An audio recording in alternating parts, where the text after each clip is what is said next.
Hello मित्रों, नमस्ते good morning. स्वागत है તમારું સરકારી યોજના 2026 યુટ્યુબ ચેનલમાં।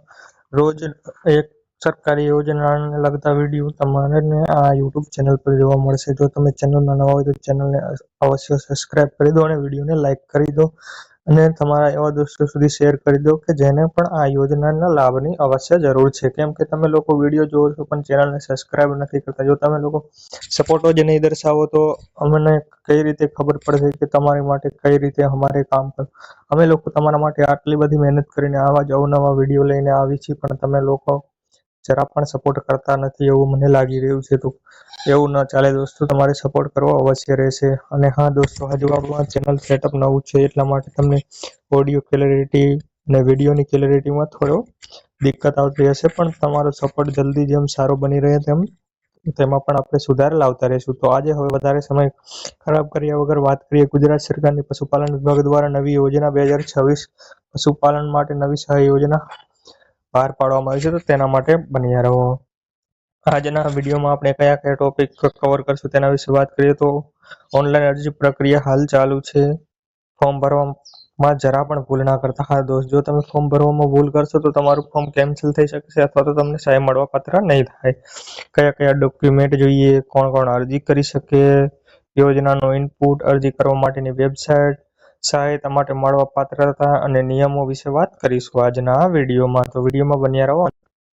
પશુપાલન માટેની ઘાસચારા વિતરણ કીટ યોજના છે કે રાજ્યમાં રહેતા ખેડૂતો તથા પશુપાલકોને સારું તથા ગુણવત્તાવાળું ચારો મળી રહે તે માટે ખેતરમાં ઘાસચારાના વાવેતરને તેડથી ગુજરાત સરકાર પશુપાલન વિભાગ દ્વારા ઘાસ વિતરણ કીટ અમલમાં મૂકવામાં આવેલ છે।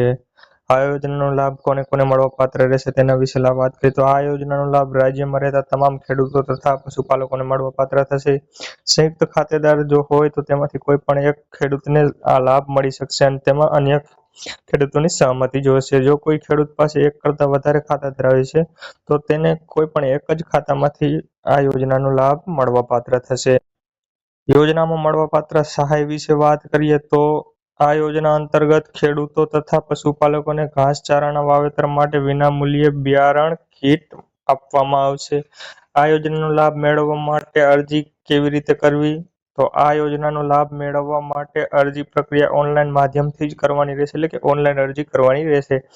આ અરજી કરવા માટેની વેબસાઇટ વિશે વાત કરીએ તો આ અરજી વેબસાઇટ છે www.ikhedut.gov ઇન પર જઈને કરવાની રહેશે। વર્ષ 2026 અને 27 માટે અરજી પ્રક્રિયા હાલ ચાલુ થઈ ચૂકી છે। અને વાત કરીએ તારીખ વિશે, અરજી કરવાની તારીખ, તો અરજી પ્રક્રિયા 3/8/2026 થી ચાલુ થઈ ચૂકી છે અને તમે 31/8/2026 સુધી ઓનલાઈન અરજી કરી શકશો।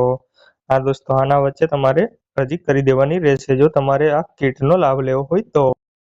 જરૂરી ડોક્યુમેન્ટ વિશે વાત કરી લઈએ કે અરજી કરવા માટે કયા કયા ડોક્યુમેન્ટ જરૂરી છે, જેનું લિસ્ટ આ નીચે પ્રમાણે જોઈ શકો છો। જમીન અને 7/12 અને 8/12 આની નકલ, ત્યારબાદ બેંક પાસબુકની નકલ IFSC કોડ સાથે અથવા તો રદ કરેલ ચેક, જાતિનું પ્રમાણપત્ર જો તમે અનામત કેટેગરીમાં આવો છો તો, ત્યારબાદ દિવ્યાંગ હોય તો તેનું પ્રમાણપત્ર, ત્યારબાદ આધાર કાર્ડ, ત્યારબાદ જમીન અંગેનું પ્રમાણપત્ર, પશુ અંગેનો દાખલો, દૂધ મંડળી અથવા તો તલાટીનો ચાલે, ત્યારબાદ મોબાઈલ નંબર અને ઈમેલ એડ્રેસ। જો આટલા ડોક્યુમેન્ટ હોય તો તમે અવશ્ય આમાં અરજી કરી શકશો। અને હા દોસ્તો, તમને હજુ એકવાર કહી દઉં, જો તમે ચેનલમાં નવા હોય તો ચેનલને સબસ્ક્રાઇબ કરી દો અને તમારો આવો સપોર્ટ દર્શાવતા રહો, કેમ કે દરરોજ ડેલીનો એક આવી યોજનાને લગતો વિડીયો આપણી યુટ્યુબ ચેનલમાં એનાયત થઈ જશે। અને હા, હજુ કહું છું કે તમને થોડી દિક્કત હશે કેમ કે ક્લેરિટી અને ઓડિયો ક્લેરિટી થોડી કમ છે, કેમ કે તમારા લોકોનો હજુ એટલો સપોર્ટ નથી કે તમે આપણે કંઈ નવું ઇનપુટ ખરીદી શકીએ। જો તમારા લોકોનો આવો સપોર્ટ જલ્દી ને જલ્દી દર્શાવતો રહેશે તો આપણે જલ્દી ખરીદી લઈશું। અને હા, જો તમારો વધારે સપોર્ટ રહ્યો તો આપણે ફોર્મ કઈ રીતે ભરવું તે પણ દર્શાવશું। તેના માટે આપણે ડિજિટલ બોર્ડની અવશ્ય જરૂર પડે, જેના સુધી પહોંચવા માટે તમે જ મને આગળ લઈ જઈ શકશો, બીજા કોઈથી નહીં થઈ શકે। તો થેન્ક યુ ને વિડીયો શેર કરી